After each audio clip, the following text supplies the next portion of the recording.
ಕಾಡಿದ್ದರೆ ಮಾತ್ರ ನಾಡು. ಮನುಷ್ಯ ಪ್ರಾಣಿ ಸಂಕುಲ ಬದುಕಲು ಸಾಧ್ಯ. ಮೈಸೂರು ವೇಗವಾಗಿ ಬೆಳೀತಾ ಇದ್ದಂತೆ ಜನಸಂಖ್ಯೆ ದಿನೇ ದಿನೇ ಹೆಚ್ಚುತ್ತಾ ಇದೆ. ಹೀಗಾಗಿ ಜಪಾನ್ ಮಾದರಿಯ ಮಿಯಾವಿಕಾ ಅರಣ್ಯ ಪ್ರದೇಶ ಬೆಳೆಸಲು ಪಾಲಿಕೆ ಮುಂದಾಗಿದೆ. ಈ ಕುರಿತು ಕಂಪ್ಲೀಟ್ ರಿಪೋರ್ಟ್ ಇಲ್ಲಿದೆ.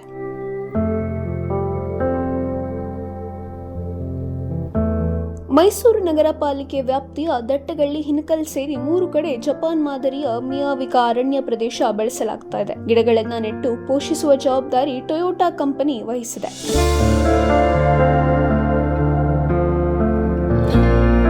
ಮೈಸೂರು ವೇಗವಾಗಿ ಬೆಳೀತಾ ಇದ್ದಂತೆ ಅರಣ್ಯ ಪ್ರದೇಶ ನಾಶವಾಗಿ ಗ್ರೀನ್ ಕವರ್ ಕಡಿಮೆ ಆಗ್ತಾ ಇದೆ. ಅದೇ ಕಾರಣಕ್ಕೆ ಮೈಸೂರಿನಲ್ಲಿ ಉಷ್ಣಾಂಶ ಹೆಚ್ಚಾಗುತ್ತಿದ್ದು, ಒಂದೇ ಕಡೆ ಸಾವಿರಾರು ಮರಗಳನ್ನು ಬೆಳೆಸುವ ಮೂಲಕ ಇಂಗಾಲದ ಡೈಆಕ್ಸೈಡ್ ಕಡಿಮೆ ಮಾಡಲು ಸಹಕಾರವಾಗ್ತಾ ಇದೆ.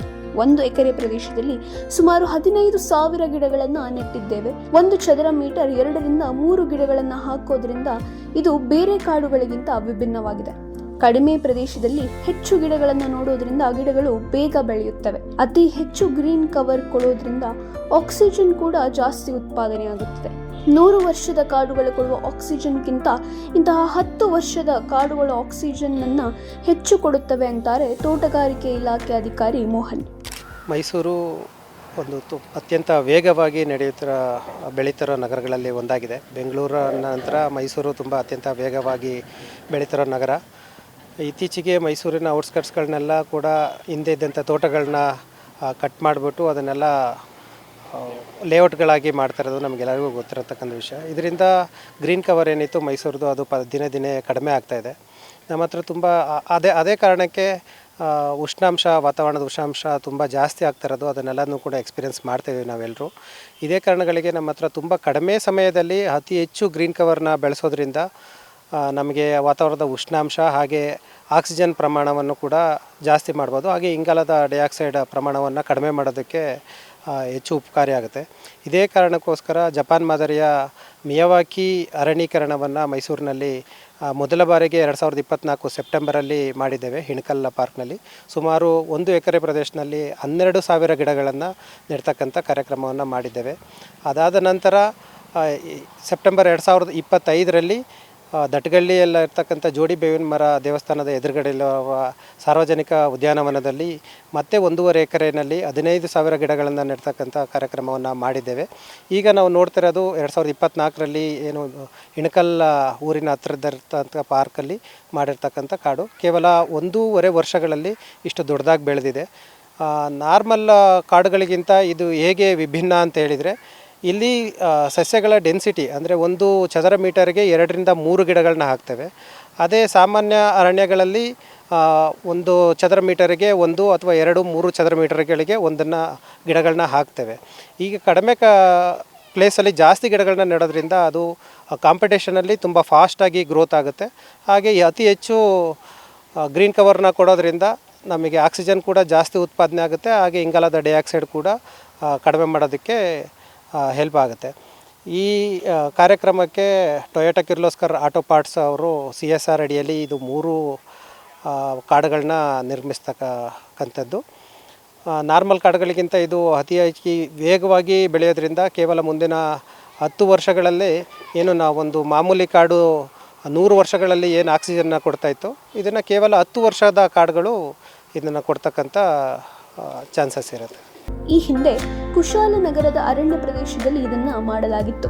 ಬಳಿಕ ಮಿಯಾವಿಕಾ ಅರಣ್ಯ ಪ್ರದೇಶವನ್ನ ಸಾರ್ವಜನಿಕ ಉದ್ಯಾನವನಗಳಲ್ಲಿ ಮಾಡಬೇಕು ಅನ್ನೋ ಕಲ್ಪನೆ ಬಂತು. ಹೀಗಾಗಿ ಸಾರ್ವಜನಿಕ ಉದ್ಯಾನವನಗಳಲ್ಲಿ ಕಾಡನ್ನ ಬೆಳೆಸಲಾಗ್ತಾ ಇದೆ. ಅಲ್ಲದೆ ಮೊದಲ ಬಾರಿಗೆ ಸಾರ್ವಜನಿಕ ಉದ್ಯಾನವನದಲ್ಲಿ ಮಿಯಾವಿಕಾ ಅರಣ್ಯ ಪ್ರದೇಶ ನಿರ್ಮಾಣಕ್ಕೆ ಮುಂದಾಗಿರೋದು ಭಾರತದಲ್ಲೇ ಮೈಸೂರಿನಲ್ಲಿ ಮಾತ್ರ. ಹಸಿರುಕರಣ ಮಾಡೋದು ಒಂದು ದೊಡ್ಡ ಚಾಲೆಂಜ್. ಮೊದಲಿಗೆ ಜಾಗವನ್ನು ಗುರುತು ಮಾಡಬೇಕು. ಇವೆಲ್ಲವೂ ನಮಗೆ ಚಾಲೆಂಜ್ ಆಗಿತ್ತು ಅಂತಾರೆ ಅಧಿಕಾರಿ ಮೋಹನ್. ಆ್ಯಕ್ಚುಲಿ ಇದನ್ನು ನಮಗೂ ಕೂಡ ಇದ್ರ ಬಗ್ಗೆ ಅಷ್ಟೊಂದು ನಾಲೆಡ್ಜ್ ಇರಲಿಲ್ಲ. ಕುಶಾಲನಗರದಲ್ಲಿ ಒಂದು ಪಾರ್ಕಲ್ಲಿ ಇದೆ ಟೊಯೋಟಾ ಕಿರ್ಲೋಸ್ಕರ್ ಆಟೋ ಪಾರ್ಟ್ಸ್ನವರು ಈ ರೀತಿ ಮಿಯಾವಾಕಿ ಮಾದರಿಯ ಅರಣ್ಯೀಕರಣ ಮಾಡಿದ್ರಿಂದ ಅವ್ರನ್ನ ನಂಬರ್ನ ತೊಗೊಂಡ್ಬಿಟ್ಟು ಕಾಲ್ ಮಾಡಿದ್ವಿ ಪಾಲಿಕೆಯಿಂದ. ಪಾಲಿಕೆ ಉದ್ಯಾನವನಗಳಲ್ಲೂ ದಯವಿಟ್ಟು ಮಾಡಿ ಅಂಥೇಳಿ. ಇದು ಒಂದು ಭಾರತದಲ್ಲೇ ಸಾರ್ವಜನಿಕ ಉದ್ಯಾನವನಗಳಲ್ಲಿ ಮಿಯಾವಾಕಿ ಅರಣ್ಯವನ್ನು ಮಾಡಿರ್ತಕ್ಕಂಥ ಮೊದಲನೇ ಉದಾಹರಣೆ ಆಗಿದೆ. ಬೇರೆ ಕಡೆಗೆಲ್ಲ ಕಾಡುಗಳಲ್ಲಿ ಈ ಥರದ್ದನ್ನು ಮಾಡ್ತಾಯಿದ್ರು. ಬಟ್ ಆದರೆ ಪಾರ್ಕ್ಗಳಲ್ಲಿ ಮಾಡ್ತಕ್ಕಂಥ ಕೆಲಸಗಳಾಗಿರಲಿಲ್ಲ. ಹೆಚ್ಚಾಗಿ ನಮಗೆ ಕಾಡುಗಳಿಗಿಂತ ಜಾಸ್ತಿ ನಗರ ಪ್ರದೇಶಗಳಲ್ಲೇ ಜಾಸ್ತಿ ಇರೋದು. ಯಾಕಂದರೆ ಹಸಿರೀಕರಣ ಮಾಡಬೇಕಾಗಿರೋದು ಸ್ವಲ್ಪ ಇದರಲ್ಲಿ ಚಾಲೆಂಜಿಂಗು. ಮತ್ತು ಮೊದಲಿಗೆ ನಮಗೆ ಜಾಗಗಳನ್ನ ಐಡೆಂಟಿಫೈ ಮಾಡೋದು ತುಂಬ ಇಂಪಾರ್ಟೆಂಟ್ ಆಗಿತ್ತು. ಹಾಗೆ ಖಾಲಿ ಜಾಗಗಳಿರಬೇಕು. ಆಲ್ರೆಡಿ ಒಂದು ಸ್ವಲ್ಪ ಬೆಳೆದಿರ್ತಕ್ಕಂಥ ಮರಗಳಿತ್ತು ಅಂತ ಹೇಳಿದರೆ ಅಲ್ಲಿ ಇಷ್ಟೊಂದು ಚೆನ್ನಾಗಿ ಬರೋದಿಲ್ಲ, ನೆರಳುಗಳು ಜಾಸ್ತಿ ಆಗುತ್ತೆ. ಹಾಗೆ ಸಸ್ಯಗಳನ್ನ ಸೆಲೆಕ್ಟ್ ಮಾಡೋದು, ಸುಮಾರು 42 ಜಾತಿಯ ನೇಟಿವ್ ಸ್ಪೀಸೀಸ್ನೇ ತೊಗೊಂಡಿದ್ದೀವಿ. ಸ್ಥಳೀಯ ಮರಗಳ ಜಾತಿಗಳನ್ನೇ ತೊಗೊಂಡ್ಬಿಟ್ಟು ಅದನ್ನು ಪ್ಲಾಂಟ್ ಮಾಡ್ತಕ್ಕಂಥದ್ದು ಆಗಿದೆ. ಅದಾದ ನಂತರ ನಮ್ಮ ಜೊತೆಗೆ ಟೊಯೋಟಾ ಕಿರ್ಲೋಸ್ಕರ್ನವರು ಕೈ ಜೋಡಿಸಿದರು, ಮತ್ತು ಮಾನ್ಯ ಆಯುಕ್ತರು ತುಂಬ ಸಪೋರ್ಟ್ ಮಾಡಿದರು. ಕಾರ್ಪೊರೇಷನ್ ಕಡೆಯಿಂದ ನಾವು ಏನು ಬೇಲಿಗೆ ಮಾಡ್ತಾಯಿದ್ವಿ ಹಾಗೆ ಜಾಗಗಳನ್ನ ಕೊಡ್ತಾಯಿದ್ದೇವೆ ಮತ್ತು ನೀರಿನ ವ್ಯವಸ್ಥೆನ ಮಾಡಿಕೊಡ್ತೇವೆ. ಟೊಯೋಟಾ ಕಿರ್ಲೋಸ್ಕರ್ ವತಿಯಿಂದ ಇದಕ್ಕೆ ಗಿಡಗಳನ್ನ ನೆಟ್ಟು 3 ವರ್ಷಗಳ ಕಾಲ ನಿರ್ವಹಣೆ ಮಾಡಿಬಿಟ್ಟು ಆಮೇಲೆ ನಮಗೆ ಹ್ಯಾಂಡ್ ಓವರ್ ಮಾಡ್ತಾರೆ. ಒಂದು ಸಲ 3 ವರ್ಷ ನಿರ್ವಹಣೆ ಮಾಡ್ತು ಅಂತೇಳಿದೆ, ಅದಾದಮೇಲೆ ಯಾವುದೇ ರೀತಿಯ ನಿರ್ವಹಣೆ ಕೂಡ ಅವಶ್ಯಕತೆಯೇ ಇರೋದಿಲ್ಲ. ಮೇಲೆ ತುಂಬ ಬೆಳೆದು ಎಲ್ಲ ಕಡೆ ಕವರ್ ಆಗಿ ಸೂರ್ಯನ ಬೆಳಕು ಕೂಡ ಕೆಳಗಡೆ ಬೀಳದೇ ಇರೋದ್ರಿಂದ ಸ್ವಲ್ಪ ವೈಲ್ಡ್ ಗಿಡಗಳು ಅವು ಕೂಡ ಬೆಳೆಯೋದಿಲ್ಲ. ಹಾಗಾಗಿ ಬೇರೆ ಕಾಡುಗಳಿಗೆ ಹೋಲಿಸ್ಕೊಂಡ್ರೆ ಇಲ್ಲಿ ನಿರ್ವಹಣೆಯೂ ಕೂಡ ತುಂಬ ಕಡಿಮೆ, ಹಾಗೆ ಉಪಯೋಗ ಜಾಸ್ತಿ ಇರುತ್ತೆ. 42 ಜಾತಿಯ ವಿವಿಧ ಗಿಡಗಳನ್ನು ಹಾಕಲಾಗಿದೆ. ಗಿಡಗಳನ್ನು ನೆಟ್ಟು 3 ವರ್ಷ ಪೋಷಣೆ ಮಾಡುವ ಜವಾಬ್ದಾರಿ ಟೊಯೋಟಾ ಕಂಪನಿ ನಿರ್ವಹಿಸ್ತಾ ಇದೆ. 3 ವರ್ಷಗಳ ಬಳಿಕ ಗಿಡಗಳ ನಿರ್ವಹಣೆ ಮಾಡುವ ಅವಶ್ಯಕತೆ ಇರೋದಿಲ್ವಂತೆ. ಈ ವರ್ಷವೂ ಕೂಡ ಮೈಸೂರು ಮಹಾನಗರ ಪಾಲಿಕೆಯ ಹಲವೆಡೆ ಗಿಡಗಳನ್ನು ನೆಡಲು ಸಿದ್ಧತೆ ನಡೆಸುತ್ತಿದೆ. ಮತ್ತೊಂದೆಡೆ ಮರಗಳ ಸೆನ್ಸಸ್ ಕೂಡ ಮುಗಿದಿದೆ.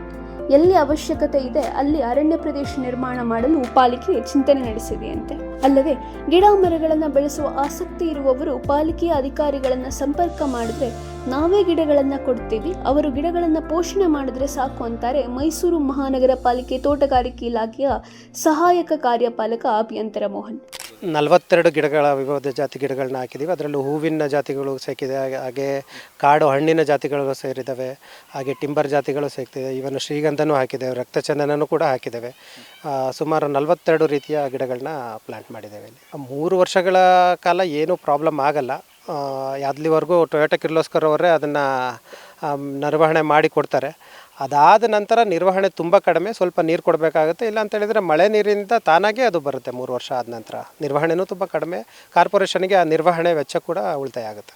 ಈ ವರ್ಷ ಮಾನ್ಯ ಆಯುಕ್ತರ ನಿರ್ದೇಶನದ ಮೇರೆಗೆ ಸುಮಾರು 9ರಿಂದ 10 ಕಡೆಗಳಲ್ಲಿ ಮಾಡಬೇಕು. ಚಿಕ್ಕದಾಗಿ ಒಂದು ಅರ್ಧ ಎಕರೆ 10 ಗುಂಟೆ ಜಾಗಗಳಲ್ಲಿ ಮಾಡಬೇಕು. ಎಲ್ಲಿ ಗ್ರೀನ್ ಕವರ್ ಕಮ್ಮಿ ಇದೆ ಅಲ್ಲಿ ಮಾಡಬೇಕು ಅಂತ ಹೇಳ್ಬಿಟ್ಟು ಉದ್ದೇಶಿಸಿದ್ದೇವೆ. ಇತ್ತೀಚೆಗೆ ಅಷ್ಟೇ ನಾವು ಟ್ರೀ ಸೆನ್ಸಸ್ ಕೂಡ ಮಾಡಿಸಿ ಈಗ ಕಂಪ್ಲೀಟ್ ಆಗಿದೆ. ಆ ಟ್ರೀ ಸೆನ್ಸಸ್ ಮಾಡಿರೋದು ಉದ್ದೇಶನೇ ಎಲ್ಲಿ ನಮಗೆ ಮರಗಳ ಸಂಖ್ಯೆ ಕಮ್ಮಿ ಇದೆ ಯಾವ ವಾರ್ಡಲ್ಲಿ ಅಂತ ಹೇಳ್ಬಿಟ್ಟು ತಿಳ್ಕೊಳ್ಳೋದಕ್ಕೆ. ಆ ರಿಪೋರ್ಟ್ ಬಂದ ನಂತರ ಎಲ್ಲಿಗೆ ಕಾನ್ಸಂಟ್ರೇಟ್ ಮಾಡಬೇಕು ಅಂತ ನೋಡಿಬಿಟ್ಟು ನಾವು ಆ ವಾರ್ಡ್ಗಳಲ್ಲಿ ತೊಗೊಳ್ಳೋದಕ್ಕೆ ಮುಂದೆ ಬಂದಿದ್ದೇವೆ. ಈ ವರ್ಷ ಮಿನಿಮಮ್ ಒಂದು 9ರಿಂದ 10 ಪಾರ್ಕ್ಗಳಲ್ಲಿ ಈ ರೀತಿ ಮಾಡ್ತೇವೆ. ಖಂಡಿತವಾಗ್ಲೂ ಎಲ್ಲರೂ ಕೂಡ ಕೈ ಜೋಡಿಸ್ಬೇಕು. ಪ್ರತಿಯೊಬ್ಬರು ಅವರವರ ಮನೆಗಳ ಮುಂದೆ ಅಟ್ಲೀಸ್ಟ್ ಒಂದು ಗಿಡ. ಒಂದು ಸರ್ವೆ ಪ್ರಕಾರ ಹೇಗಿದೆ ಅಂತ ಹೇಳಿದರೆ ಒಬ್ಬ ಮನುಷ್ಯ ಮಿನಿಮಮ್ 3 ಗಿಡಗಳು ಎಷ್ಟು ಆಕ್ಸಿಜನ್ ಕೊಡ್ತಾವೋ ಅಷ್ಟು ಆಕ್ಸಿಜನ್ನ ಕನ್ಸ್ಯೂಮ್ ಮಾಡ್ತಾನೆ ಅಂತ ಹೇಳ್ಬಿಟ್ಟು ಒಂದು ಸರ್ವೆ ಪ್ರಕಾರ ಹೇಳ್ತಾರೆ. ಆಗ ಆ ರೀತಿ ನೋಡಿದರೆ ಪ್ರತಿಯೊಬ್ಬ ಮನುಷ್ಯನೂ ಕೂಡ ಮಿನಿಮಮ್ 3 ಗಿಡಗಳನ್ನ ನೆಟ್ಟು ಪೋಷಣೆ ಮಾಡಬೇಕಾಗುತ್ತೆ.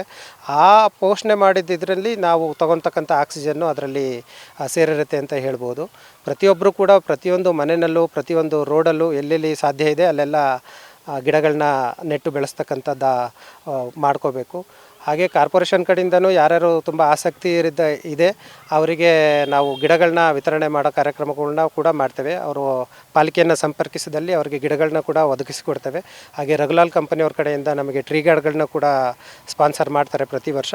ಅದೆರಡನ್ನೂ ಕೂಡ ಕೊಡ್ತೇವೆ. ಅವರು ನೀರು ಹಾಕಿ ಪೋಷಣೆ ಮಾಡ್ತಕ್ಕಂಥ ಕೆಲಸವನ್ನು ಪ್ರತಿಯೊಬ್ಬರು ತಗೋಬೇಕು ಅಂತ ಕೇಳ್ಕೊಡ್ತೇವೆ. ಒಟ್ಟಾರೆ ದೂರದೃಷ್ಟಿಯ ಆಲೋಚನೆ ಇಟ್ಟುಕೊಂಡು ಮೈಸೂರು ಮಹಾನಗರ ಪಾಲಿಕೆ ಮಾಡ್ತಾ ಇರುವ ಈ ಕಾರ್ಯಕ್ರಮ ಯಾವ ರೀತಿ ಯಶಸ್ಸು ಕೊಡುತ್ತೆ ಅನ್ನೋದನ್ನ ಕಾದು ನೋಡಬೇಕಾಗಿದೆ. ಕ್ಯಾಮರಾಮ್ಯಾನ್ ಸಂಜಯ್ ಜೊತೆ ಅನಿಲ್ ರಾಜ್ ಎಂ ಸೋಸ್ಲೆ, ಪ್ರಜಾನುಡಿ, ಮೈಸೂರು.